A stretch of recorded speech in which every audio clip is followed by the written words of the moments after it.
passant, Jésus vit un homme aveugle de naissance. Ses disciples lui posèrent cette question.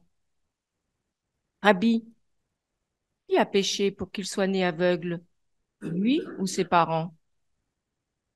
Jésus répondit, ni lui, ni ses parents, mais pour que les œuvres de Dieu se manifestent en lui. Tant qu'il fait jour, il nous faut travailler aux œuvres de celui qui m'a envoyé. La nuit vient, où personne ne peut travailler. Aussi longtemps que je suis dans le monde, je suis la lumière du monde. Ayant ainsi parlé, Jésus cracha à terre, fit de la boue avec la salive et l'appliqua sur les yeux de l'aveugle. Et il lui dit, « Va te laver à la piscine de Siloé », ce qui signifie « envoyer ». L'aveugle y alla, il se lava, et à son retour, il voyait. Les gens du voisinage et ceux qui auparavant avaient l'habitude de le voir, car c'était un mendiant, disaient, « N'est-ce pas celui qui était assis à mendier ?»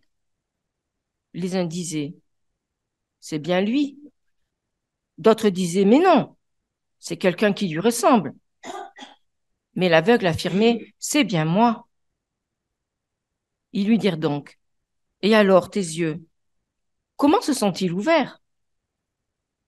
Il répondit, « L'homme qu'on appelle Jésus a fait de la boue, m'en a frotté les yeux et m'a dit, « Va à Siloé et lave-toi. » Alors moi, j'y suis allé, je me suis lavé et j'ai retrouvé la vue.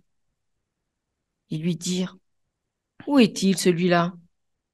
Il répondit, « Je n'en sais rien. » On conduisit chez les pharisiens celui qui avait été aveugle.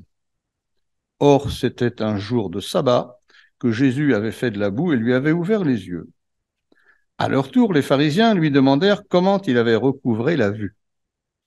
Il leur répondit, « Il m'a appliqué de la boue sur les yeux, je me suis lavé, je vois. » Parmi les pharisiens, les uns disaient, « Cet individu n'observe pas le sabbat, il n'est donc pas de Dieu. » Mais d'autres disaient, « Comment un homme pécheur aurait-il le pouvoir d'opérer de tels signes ?» Et c'était la division entre eux. Alors, ils s'adressèrent à nouveau à l'aveugle. « Et toi, que dis-tu de celui qui t'a ouvert les yeux ?» Il répondit, « C'est un prophète. » Mais tant qu'ils n'eurent pas convoqué ses parents, les Juifs refusèrent de croire qu'il avait été aveugle et qu'il avait recouvré la vue. Elles posèrent ces questions aux parents. « Cet homme est-il bien votre fils, dont vous prétendez qu'il est né aveugle? Alors, comment voit-il maintenant ?» Les parents leur répondirent, « Nous sommes certains que c'est bien notre fils et qu'il est né aveugle. Comment maintenant il voit? Nous l'ignorons. Qui lui a ouvert les yeux? Nous l'ignorons. Interrogez-le. Il est assez grand qu'il s'explique lui-même à son sujet. » Ses parents parlèrent ainsi parce qu'ils avaient peur des Juifs. Ceux-ci étaient déjà convenus d'exclure de la synagogue quiconque confesserait que Jésus est le Christ. Voilà pourquoi les parents dirent « Il est assez grand, interrogez-le. » Une seconde fois, les pharisiens appelèrent l'homme qui avait été aveugle et ils lui dirent « Rends gloire à Dieu, nous savons, nous, que cet homme est un pécheur. » Il leur répondit « Je ne sais si c'est un pécheur, je ne sais qu'une chose, j'étais aveugle et maintenant je vois. » Ils lui dirent « Que t'a-t-il fait? Comment t'a-t-il ouvert les yeux ?» Il leur répondit « Je vous l'ai déjà raconté, mais vous n'avez pas écouté. Pourquoi voulez-vous l'entendre encore une fois? N'auriez-vous pas le désir de devenir ses disciples, vous aussi ?» Les pharisiens se mirent alors à l'injurier et ils disaient « C'est toi qui es son disciple. Nous sommes les disciples de Moïse. Nous savons que Dieu a parlé à Moïse, tandis que celui-là, nous ne savons pas d'où il est. » L'homme leur répondit « C'est bien là, en effet, l'étonnant, que vous ne sachiez pas d'où il est, alors qu'il m'a ouvert les yeux. Dieu, nous savons, n'exauce pas les pécheurs. Mais si un homme est pieux et fait sa volonté, Dieu l'exauce. Jamais on n'a entendu dire que quelqu'un ait ouvert les yeux d'un aveugle de naissance. Si cet homme n'était pas de Dieu, il ne pourrait rien faire. Ils ripostèrent. Tu n'es que péché depuis ta naissance, et tu viens nous faire la leçon? Et ils le jetèrent dehors. Jésus apprit qu'il l'avait chassé.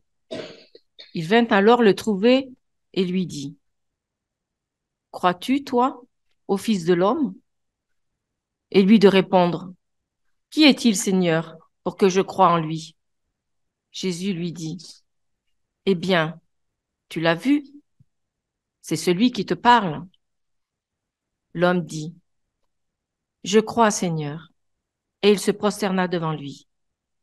Jésus dit alors, « C'est pour un jugement que je suis venu dans le monde, pour que ceux qui ne voyaient pas voient, et que ceux qui voyaient deviennent aveugles. » Les pharisiens qui étaient avec lui entendirent ces paroles et lui dirent, « Est-ce que, par hasard, nous serions des aveugles nous aussi ?» Jésus leur répondit, « Si vous étiez des aveugles, vous n'auriez pas de péché. Mais à présent, vous dites, nous voyons, votre péché demeure. » Jean consacre tout un chapitre à ce récit, la guérison de l'aveugle de naissance et ses interprétations. Jean, le disciple que Jésus aimait, se lance ici dans une narration, peut-être un peu répétitive, un peu longuette, un feuilleton à rebondissement, reposant sur une antithèse, les ténèbres et la lumière, la clairvoyance et l'aveuglement. Le récit du miracle lui-même est très court. L'essentiel du chapitre est consacré aux réactions des personnages mis en scène face aux faits et à l'identité de Jésus. Ils ne savent comment réagir devant l'incroyable. L'incroyable qui est résumé au verset 32. Jamais on n'a entendu dire que quelqu'un ait ouvert les yeux d'un aveugle de naissance. Ce texte fait suite à un débat du Christ avec les dignitaires juifs sur l'identité messianique de Jésus qu'ils mettent en cause au chapitre précédent le nôtre. Jésus y a déclaré notamment « Avant qu'Abraham fût, je suis », proclamant ainsi doublement sa divinité. Il est né de toute éternité, avant même l'alliance, premièrement. Je suis. Je suis, c'est le nom de Dieu. Les étapes du récit sont aisément identifiables. Jésus est la lumière, il doit la transmettre, tant qu'il est encore temps, avant les ténèbres de sa passion. Jésus guérit l'aveugle, l'aveugle témoigne devant les voisins, l'aveugle témoigne devant les pharisiens, les parents témoignent, l'aveugle témoigne à nouveau devant les pharisiens et les défie. L'aveugle rencontre Jésus, se prosterne, c'est-à-dire se convertit. Jésus déclare la cécité spirituelle des savants. Ce récit prend la forme d'une enquête qui vise à répondre successivement à plusieurs questions. Qui a péché, l'homme ou ses parents? Qui est cet homme qui voit? Est-ce bien l'ancien aveugle?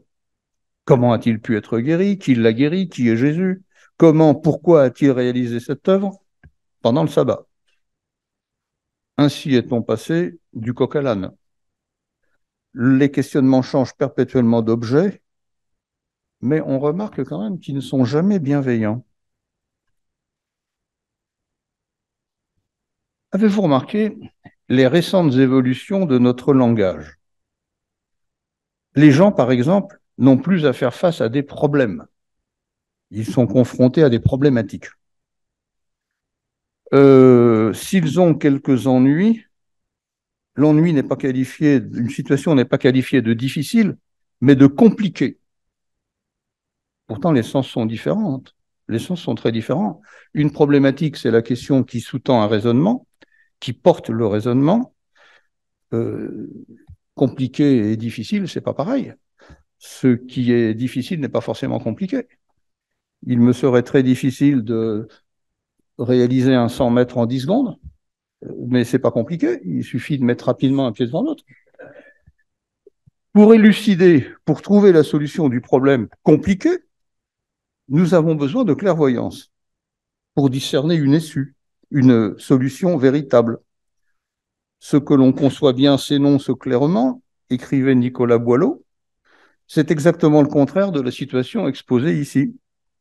D'une question simple, on va faire une affaire compliquée, confuse. Questions inopportunes, réponses inappropriées, faux et fallacieux prétextes, c'est le festival des faux semblants. L'aveugle, qui vit depuis toujours dans l'obscurité, va contribuer à la révélation paradoxale de la lumière. L'échange s'ouvre par le spectacle d'un aveugle mendiant, spectacle courant aux abords du temple. La mendicité, c'est la sécu de l'époque, l'assistance publique. C'est l'occasion pour les disciples de poser une question qui semblerait incongrue aujourd'hui. Le mal a le péché pour origine. Bon, ça, soit, c'est tout à fait théologique. Mais qui a commis le péché, là, c'est autre chose. La Torah semblerait admettre cette logique. Exode chapitre 20, verset 5. L'Éternel, punissant l'idolâtrie, déclare « Je punis l'iniquité des pères sur les enfants jusqu'à la 3e ou la 4e génération. » Dans notre texte, les Juifs ne déclarent-ils pas à l'ancien aveugle « Tu es né tout entier dans le péché ». Là, bien fait pour toi. Verset 34. Ils répondent presque à la question initiale des disciples. Cette question impertinente, les amis de Job l'avaient déjà énoncée. Si l'infirmité est une punition, celle-ci doit avoir une cause individuelle. Pensons-nous, nous, que la souffrance est liée au péché? Pas en tout cas au plan individuel. Jésus le réfute. Ceux qu'il pense se trompent autant que les amis de Job et sont dans l'obscurantisme. Et si on se réfère à l'Ancien Testament, il y a aussi Ézéchiel 18, 20. Le fils ne portera pas l'iniquité des pères et le père ne portera pas l'iniquité de son fils. Le péché, cause des malheurs des hommes, est dénoncé dès le Jardin d'Éden et confirmé par Paul aux Romains, chapitre 5. Tous ont péché. Par un seul homme, le péché est entré dans le monde, et par le péché, la mort, et ainsi la mort atteint tous les hommes. Mais il ne s'agit évidemment pas d'une sanction personnelle. Les disciples, presque autant que les chefs juifs, sont victimes d'aveuglement moral, spirituel. C'est de l'incompréhension, dans ce cas précis, doublé de malveillance. Pour les responsables religieux, le péché évident est l'activité de Jésus pendant le sabbat.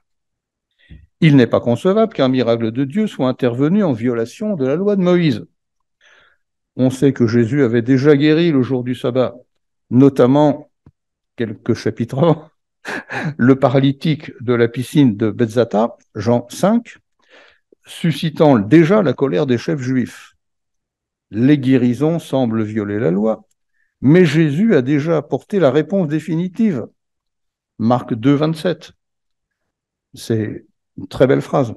Le sabbat a été fait pour l'homme et non l'homme pour le sabbat.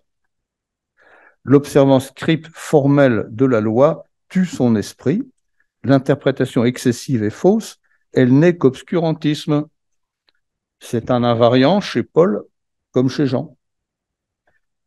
Cet aveuglement est à considérer dans le droit fil des chapitres précédents, riche en échanges byzantins, en débats biaisés, par lesquels les dignitaires juifs s'efforcent de piéger Jésus et mettent en cause son identité messianique. Leur rigidité formelle, leur routine spirituelle et l'obscurantisme que Jésus veut principalement combattre. À la lumière du monde s'oppose l'aveuglement de ceux qui la rejettent, se disant fils de Moïse en ce chapitre 9, fils d'Abraham au chapitre précédent. Avant même Jésus, Jean-Baptiste avait balayé cette suffisance. Là aussi, la citation est très connue. Ne prétendez pas, nous avons Abraham pour père, car je vous le déclare, de ces pierres-ci, celles du chemin, Dieu peut susciter des enfants à Abraham. Matthieu 3, 9. L'aveugle guéri physiquement a accès pour la première fois à la lumière physique, matérielle. Il va aussi, par sa conversion, accéder à la lumière de Jésus. il suit une démarche inversement proportionnelle à celle des chefs juifs, certains d'être éclairés dans le domaine religieux, qui dégringolent de la connaissance légaliste à l'aveuglement spirituel, refusant de reconnaître la lumière de Jésus.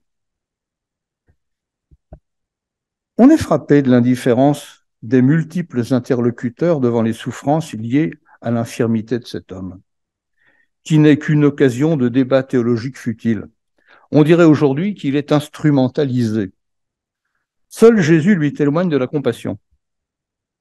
Personne n'a demandé à Jésus de faire un miracle en sa faveur, pas même l'aveugle lui-même. L'évangéliste ne nous dit même pas son nom. L'aveugle de Jéricho, dont la guérison est rapportée notamment en Marc 10, 46 à 52, est identifié. C'est Bartimée, fils de Timée. Il demande de l'aide. Fils de David, prends pitié de moi. Après avoir voulu le faire taire, la foule le soutient. Prends courage, il t'appelle. Rien de tout cela ici. Ce mendiant, qui a par nature tant besoin des autres, ne serait que l'occasion d'un questionnement impertinent. Par-delà l'action caritative, le miracle est effectué, nous dit-on, afin que les œuvres de Dieu soient manifestées. Ce miracle s'accompagne d'un geste curieux.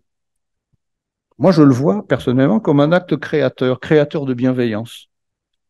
Le Christ pétrit de la boue, comme Dieu le Père forme l'homme de la poussière de la terre. La salive du Christ et même l'eau du réservoir de Siloé, qui lave les yeux de l'homme, me semble faire écho à l'eau baptismale. Le contact physique des mains de Jésus, appliquant de la boue sur les yeux, est un toucher compassionnel plus qu'un acte thérapeutique. L'homme est passé de la nuit à la lumière, c'est aussi le symbole de conversion. La suite le démontre. C'est un changement de vie, comme doit l'être le baptême. Ésaïe avait déjà annoncé que le Christ s'identifierait par des guérisons miraculeuses. Dans Matthieu 11, Jean-Baptiste, comme voulant se faire confirmer ce qu'il sait déjà, envoie ses disciples questionner Jésus. « Es-tu celui qui doit venir ?» Dans sa réponse, Jésus en appelle au constat, comme l'aveugle.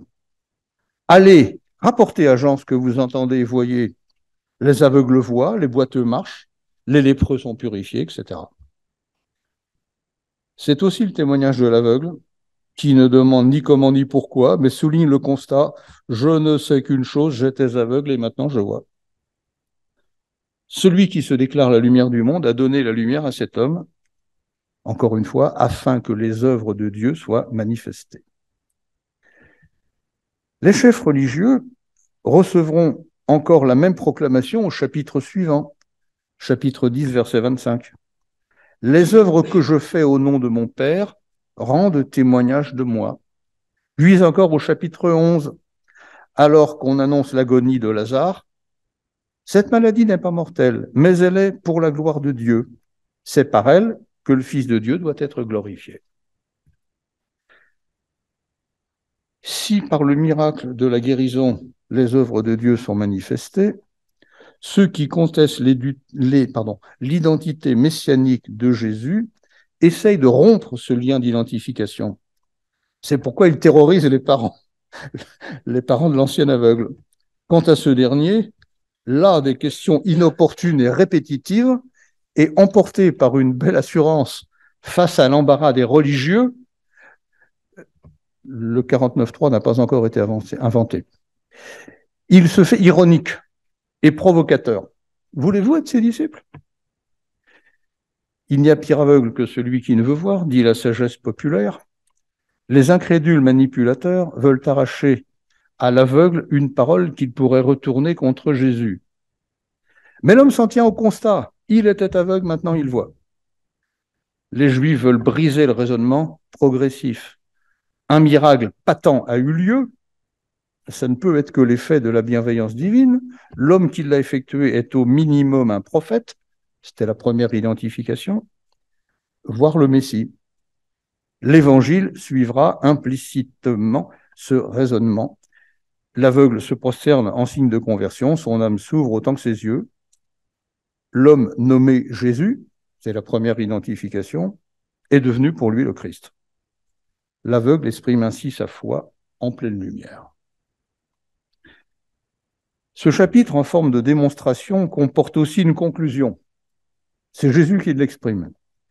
Les 3 derniers versets donnent le sens de l'épisode en présentant une antithèse croisée, ce qu'on appelle un chiasme, plusieurs fois exprimé dans les évangiles, comme le sabbat pour l'homme et l'homme pour le sabbat. Les grands, les premiers, les sûrs d'eux, sont aveuglés par leur statut, leur certitude, leur routine. Cette assurance les perd. Les petits, les humbles, qui se savent pécheurs, ont besoin de guérison. Ils trouveront la lumière. C'est le sens des béatitudes. La lumière de Dieu sauve ceux qui veulent la voir ou prive de la réconciliation avec Dieu ceux qui tournent la tête. Le témoignage de l'aveugle permet à la fin de récit la manifestation des œuvres de Dieu promises au début. Alors pour nous, témoignerions-nous semblablement? C'est notre défi. En nous questionnant, en évitant la routine spirituelle et la rigidité qui pourrait affadir certaines de nos institutions, en privilégiant le témoignage et la bienveillance, la clairvoyance, l'accueil, l'action fructueuse. C'est un peu le sens, par exemple, pour nous, me semble-t-il, du parcours alpha, en train actuellement dans notre paroisse, qui bouscule un peu les routines, qui se présente comme une découverte. Merci à ceux qui le pilotent. Amen.